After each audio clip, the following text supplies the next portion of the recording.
So George, well, we've covered lots of bases of the mountain bike itself, but what about things around it?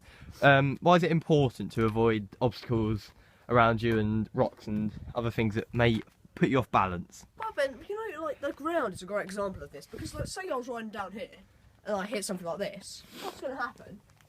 The bike itself,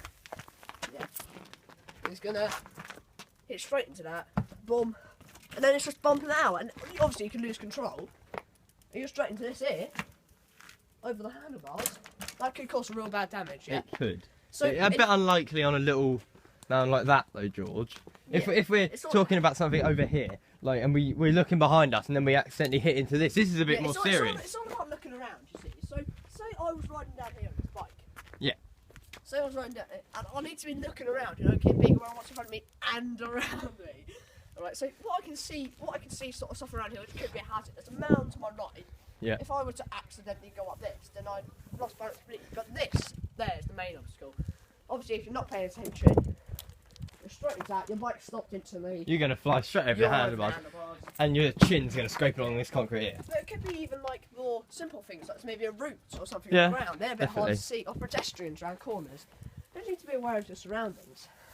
Okay, so if I give you a quick demo, George. Yeah, just show us, Ben, how you sort of like look around when you're on the bike and sort of like the stuff you're going to want to be looking out for. We're going a little ride around, you know, maybe down here. Yeah. Because there's a bit of a corner out down there. There could be stuff around, couldn't there? Should we go down that way there?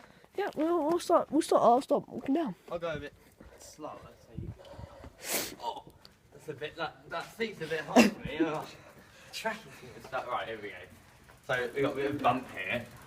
And then we're approaching a corner. If we came around here at speed, and someone else was walking, and we came around it and swung out, I mean, we could potentially hit someone. What else is there? I mean, this could potentially be a hazard. Anything really. Like, Yeah, this is a key example. Things sticking out in the ground that you might not even see. This. I mean, I didn't even see that. If you hit that, you're going to go straight off. Yeah, I was really good of you to see that one, Ben. The wall's here, you're just going to hit your head, aren't you? Yeah. Alright, cheers, Ben. It's alright. Yeah, so Ben, how do you like adjust the saddle? Well, actually, if I bring it out... Actually, why do you need to adjust the saddle as well, Ben? Like? Oh, okay. First I'll tell you about why you need to. Well, it needs to be your right height, because if it was up here, for me, and I got on it, I probably would be able to pedal, but it would be a lot harder and I would not feel in control. Therefore, it would maybe lead me to fall off the bike and risk injury for myself. But also, if it was too low, you're going to be able to touch the floor and you're going to be clipping the front wheel when you're pedaling. Yeah. So we need it just right. And if you come around this way, I'll show you. We don't actually have an Allen key, but if we did, you just unscrew this. That bit there, yeah? Yep.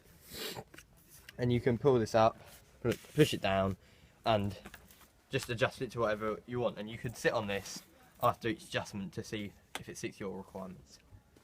So if I sit now, this is actually a bit too big for me, because if I sat on it, I can hardly touch the ground. Yeah. But I am on a hill.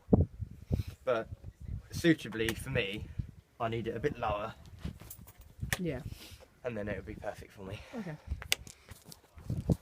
Okay. George, can I ask you? Can? How to and why it's important to adjust your helmet to the right specification for your head. Alright, for my head. So basically the helmet at the moment is pretty loose, right? So if I put it on my head, if I strap it in, it's all over the place, isn't it? Literally, like, it's all over the place, yeah. So if I were to, like, and wearing it in the same position, if I were to, like, fall off and smash my head, that's got no protection at all. I'm just going to hit straight on my head there. It's got no protection. Is it because you're the big one? So what you're going to want to do when you've got your saddle, when you've got your helmet, at the back there. A good safety test is to headbutt the wall. That's a little bit. Oh yeah, see, you just spin that, and it gets a bit tighter. And then you headbutt the wall. Around your head. Yeah. Yeah, and with this understrap, if you just pull it, it tightens right up. And you're going to want about 2 fingers underneath there to make sure it's actually safe. Now, That's not going anywhere on my head. No. You need this just for pure safety reasons. Like your head could like go to a wall and then like smash. Yeah. Yeah. Okay, thanks for that, George. Right, cheers. So Ben, why do you need the tyre pressure at a certain PSI when mountain biking? Well, George, the tyre pressure is actually really vital when you're mountain biking. If it's too hard, then you're going to feel the bumps a lot more when off-road mountain biking, such as rocks and roots. So I'd advise when you're mountain biking, when you know there's going to be rough terrain, to deflate it, not too much, but enough that you're going to get a smooth ride and also keep your speed up. What about like road biking? Well, if you're riding the bike on the road, you need it firm, otherwise you're going to notice it a lot harder to pedal and you're going to find yourself changing gears a lot more. So you're just going to keep it a nice 30 psi, and it's just very simple like that. Alright. Can you, sorry George, can you tell me how to pump up and deflate the tyre, please? Yeah, certainly, Ben. So yeah, we haven't actually got a pump with us, but what you do if you had a pump with you, which is basically what you do, you'd unscrew this here. So you'd unscrew that there, and then what you do, you'd tighten the pump around this bit here. And then you would basically what you do is you do the pumping action, and it'll pump the air into the tyre. However, if you wanted to take air out of the tyre, if you had a pump, you could just take that off. yeah. Yeah, I hear that. You see the way it's coming out there? Yeah, you just push down. You just push down. Yep. Okay. And stuff like that. Try not to do too much, George. Alright, big one. And that's basically how you get the air in and out of the tyre. Okay, thank you for that demonstration. Cheers. George. Is it the same for the back tyre as well? Oh, yeah, just if you have a look on there. Oh, yeah. Just there. Exactly the same thing. Okay, Alright, thank cheers. you. George, another main thing about mountain biking is weight distribution when you're going up and downhill. Could you describe this for me? Well, sort of weight distribution, what you're going to want to do, when you're going downhill on a bike, alright, so the main force is going downwards.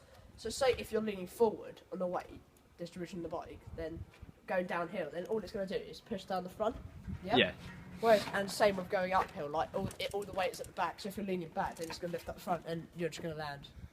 So you need to distribute your weight efficiently. So say when you're going downhill, you need to lean back on the bike so the weight's distributed at the back, so it's sort of like distributed throughout the bike.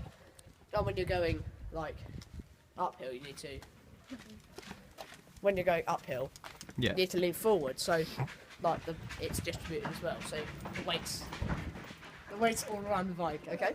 Okay. Can you give me a little example of how you do that, Ben? Yeah, I will. Let me just quickly, very quickly.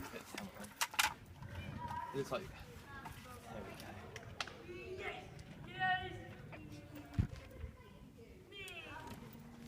Okay, so if I'm going to just push this up here quickly. Yeah, you know. So, if I'm going downhill, I'm going to want to get on the bike. And as you can see, I'm not sitting on the seat, I'm leaning back. Because if I lean forward, I feel very unstable. Lean back. Yeah, and, what about going uphill? And if I just turn the bike around, I'll just change the gear as well, as we demonstrated in the other video. Yeah, you can quite hard. You can definitely see there how Ben's leaning forward on the bike, you know, to make sure that he's definitely getting the weight distribution. Yeah. I mean, look, he's off his seat, he's in front of the seat, he's making sure it's all good. Right, cheers to that, Ben. Sorry, George. Okay, George, what are gears and where are they? Well, Ben, gears are what makes you change the difficulty in which you're pedalling at, so they're located here on the sprocket and here.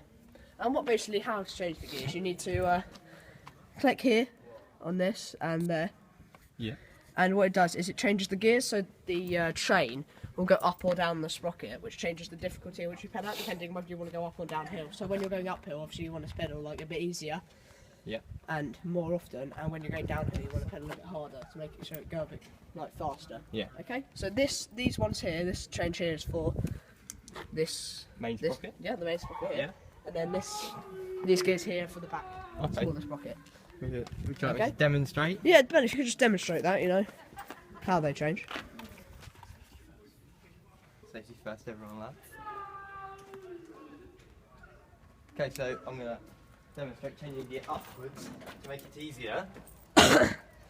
So, you're going to have to follow me, George. So, at the moment, it's quite hard So I'm just going to click it so that it's much easier to change gear. Well, have you gone up or down there, Ben? I've gone down. Alright, okay. So how do you do it downhill? So what's the best to do downhill? Okay, turn around. We're just going to want to change gears up, and then it just doesn't make you pedal too fast, which you lose control. So you go to the higher gears when you're... Yeah, so if I was going downhill really fast, I'd go to 7 and maybe 3 over this side. And if I was going uphill, I'd want to change it to 1 and a lower gear. Okay, so you're saying that when you're like going normally, you want to go about 3 and a 5. No, 2 and a 5, sorry. Yeah. Alright, thanks, Just Ben. casual. So Ben, what are brakes on the bike and where are they? Well, brakes are basically what you need for stopping. These are the front brakes, and they're exactly the same on the back, but they just do different things. And we mainly use the back brake for going down hills. Otherwise, if you use the front brake, you tend to fall over the front of the handlebars. George, if you'd like to demonstrate how to go up and downhill and brake efficiently. Health and safety first. So, This is uphill braking. when going uphill, you need to, if you're going fast, you need to apply both even speeds and then just get off the bike quite safely. Do you need to lean whilst you're doing this? Oh yeah, mate, back. Right, then going downhill, I'll just do a little turn around.